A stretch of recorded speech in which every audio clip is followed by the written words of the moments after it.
नमस्कार, news 18 special देख रहे हैं आप। आपके साथ मैं हूं शिप्रा झा। बुलेटिन की शुरुआत करेंगे बड़ी खबर के साथ। बेंगलुरु में विपक्षी दलों की बैठक शुरू हो गई है। उनकी बैठक चल रही है। आपको बता दें 26 दलों के नेता इस बैठक में शामिल हुए हैं।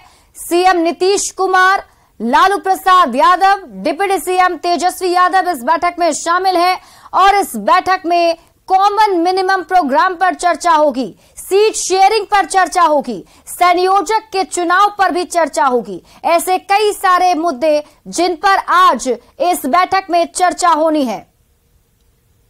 तो आपको बता दें कि विपक्षी दलों की बैठक शुरू हो चुकी है। आज बेंगलुरु में विपक्ष के सभी दलों के बड़े नेता एक साथ मौजूद हैं और 26 दलों की ये मीटिंग चल रही है। खास तौर पर इस मीटिंग में कई सारे ऐसे मुद्दे हैं जिस पर आज चर्चा होनी है, जिसमें से बताया जा रहा है कि सबसे पहले कॉमन मिनिमम प्रोग्राम पर चर्चा होगी कि किस तरीके से कौन सी रणनीति के तहत आगे महागठबंधन को लेकर जाना है। इसके साथ ही इस गठबंधन का नाम क्या होगा, इस पर भी आज चर्चा होनी है। संयोजक कौन होगा, इस पर भी चर्चा होगी। और इसके साथ ही सबसे बड़ी बात ये कि प्रधानमंत्री नरेंद्र मोदी के सामने गठबंधन का कौन सा वो चेहरा होगा जो उनको चुनौती देगा। आपको बता दें कि संयोजक के नाम पर अगर बात करें तो मुख्यमंत्री नीतीश कुमार का नाम इसमें जरूर सामने आ रहा है, क्योंकि जिससे पहले जो पटना में मीटिंग हुई थी उस वक्त भी मुख्यमंत्री नीतीश कुमार के नाम पर बातचीत हुई थी। हालांकि देखना होगा कि जिम्मेदारी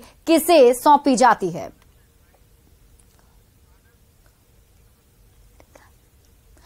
और हमारे सहयोगी आनंद अमृतराज अधिक जानकारी के साथ पटना से जुड़े हुए हैं, सीधे उनका रुख कर लेते हैं।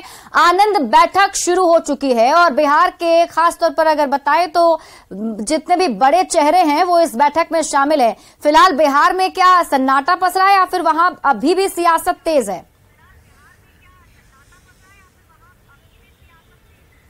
देखिए, फिलहाल अगर राजनीतिक तौर पे बोले, नेताओं के तौर पे बोले तो बिहार में तमाम जो बड़े नेता हैं बिहार के, चाहे एनडीए के हो या महागठबंधन के, तमाम लोग बिहार के बाहर है। लेकिन बिहार में सियासी सरगर्मी बेहद तेज है। मौसम काफी गर्म है, सियासत भी काफी गर्म है और सारी निगाहें टिकी हुई हैं बेंगलोर पे और दिल्ली पर। लेकिन मैं बात पहले बेंगलोर की कर लूं कि बेंगलोर में आज जो गैर बीजेपी 26 पार्टियों की बैठक हो रही है उसमें सारा ध्यान नीतीश कुमार पे है कि नीतीश कुमार की भूमिका आने वाले समय में क्या तय की जाती है। कई तरह की चर्चा इस बात को लेकर भी है कि क्या नीतीश कुमार को संयोजक बनाया जाएगा, जिसकी चर्चा बेहद तेज है। और उम्मीद भी जताई जा रही है, जो सूत्र बता रहे हैं, उम्मीद भी जताई जा रही है कि शायद आज नीतीश कुमार के नाम पर मुहर लग जाए। सोनिया गांधी के इस बैठक में शामिल होने से साफ है कि इस बैठक को जो कांग्रेस है वो बेहद गंभीरता से ले रही है और माना भी जा रहा है कि बेंगलोर के बैठक में कांग्रेस फिलहाल लीड करती दिख रही है। और सोनिया गांधी के शामिल होने से और जो नीतीश कुमार की भूमिका को लेकर जो चर्चा हो रही है कि कहीं सोनिया गांधी ही नीतीश कुमार के नाम का ऐलान न करें, इस बात की चर्चा इस बात से मैं कर रहा हूं कि जो हमारे सूत्र है वो लगातार इस बात की जानकारी दे रहे हैं कि सोनिया गांधी का शामिल होना ही अपने आप में ये इंगित करता है कि कांग्रेस के साथ साथ जो भी तमाम विपक्षी पार्टियां हैं उनके लिए बैठक कितना महत्वपूर्ण हो गया है।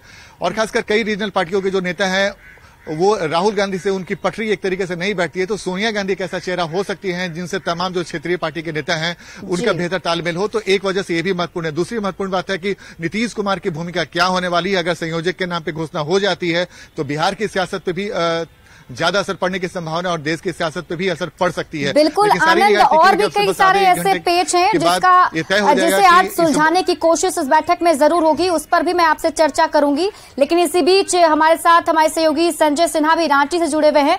रांची में क्या कुछ हलचल है वो भी जान लेते हैं। संजय, वहां पर क्या कुछ आप देख पा रहे हैं फिलहाल, क्योंकि मुख्यमंत्री हेमंत सोरेन तो बैठक में शामिल होने पहुंच गए। हमने ये भी देखा कि आजसू के प्रदेश जो आजसू के अध्यक्ष हैं सुदेश महतो वो भी चले जा चुके हैं। खासतौर पर फिलहाल अभी झारखंड में क्या कुछ हलचल?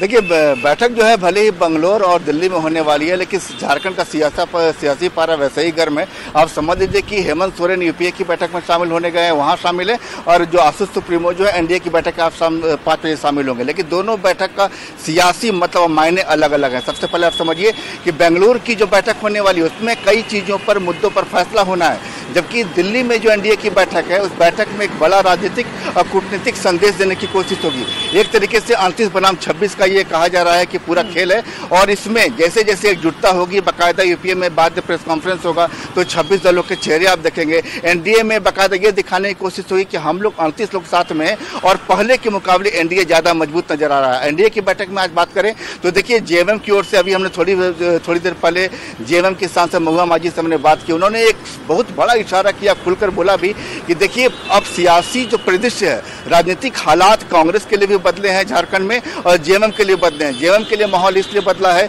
कि जेएमएम अब पहले की तुलना में खुद को कांग्रेस के मुकाबले जमीन पर चुनाव को लेकर ज्यादा मजबूत पा रहा था। इस बार आप देखें कि 14 का जो समीकरण सेट होगा जेएमएम प्लस आपको कांग्रेस और प्लस आरजेडी, तो हो सकता है कि जेएमएम इस बार बड़े भाई की भूमिका में नजर आए, जो कि आमतौर पर आप देखते हैं कि राष्ट्रीय पार्टी लोकसभा में बढ़त के साथ नजर आती है और बदले में क्षेत्रीय पार्टियों को आपको इसका लाभ जो है विधानसभा चुनाव में दिया जाता है। लेकिन शायद आपको झारखंड में अभी तक जो क्या कांग्रेस क्षेत्रीय पार्टियों के लिए समझौता करेगी, यही भी बड़ा सवाल है जिसका जवाब शायद इस बैठक में सामने आ जाए।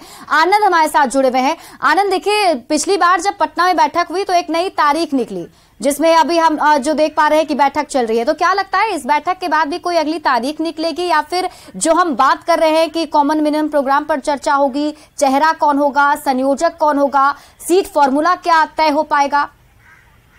आनंद,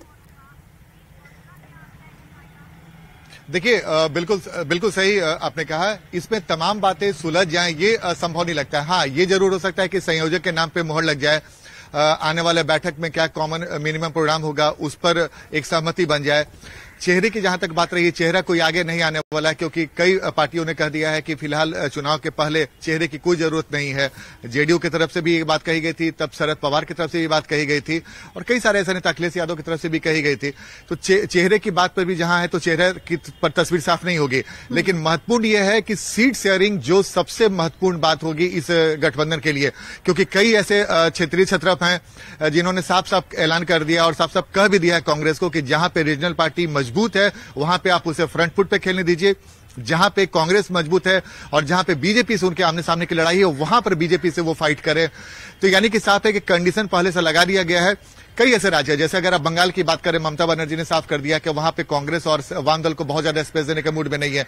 बिहार में भी अगर आप बात करें तो आरजेडी और जेडीयू दो महत्वपूर्ण पार्टियां हैं और उसके बाद ही कांग्रेस के लिए कितना सीट बचता है ये भी देखना दिलचस्प होगा। वही तस्वीर कमोबेश उत्तर प्रदेश में भी दिखती है। कई सारे स्टेट हैं, स्टालिन है, वो भी अपने कंडीशन पे बातचीत करने की बात कर रहे हैं। तो कांग्रेस के लिए इतना आसान नहीं होगा और खासकर सीट शेयरिंग का फार्मूला कैसे होगा ये देखना बेहद दिलचस्प होगा। लेकिन उसके पहले चाहे कांग्रेस हो या फिर महागठबंधन के दूसरे सहयोगी, वो बार बार ये कहते हैं कि बीजेपी को अगर टक्कर देना है तो बीजेपी के उम्मीदवार के खिलाफ एक संयुक्त उम्मीदवार उतारा जाए ताकि वोटों का बिखराव नहीं हो। लेकिन ये इतना आसान होगा ये फिलहाल कहना जल्दबाजी होगा, क्योंकि सीट शेयरिंग का फार्मूला क्या होता है, रीजनल पार्टियों को क्या भूमिका दी जाती है, कांग्रेस की भूमिका क्या रहती है, इस पर तमाम नजरें टिकी रहेंगी। लेकिन अगर नीतीश कुमार को संयोजक की भूमिका मिलती है जो जिसकी वजह से पटना में जो पहला बैठक हुआ था, पहली बैठक के बाद ये तय हुआ था। चलिए आनंद, मैं आपसे और भी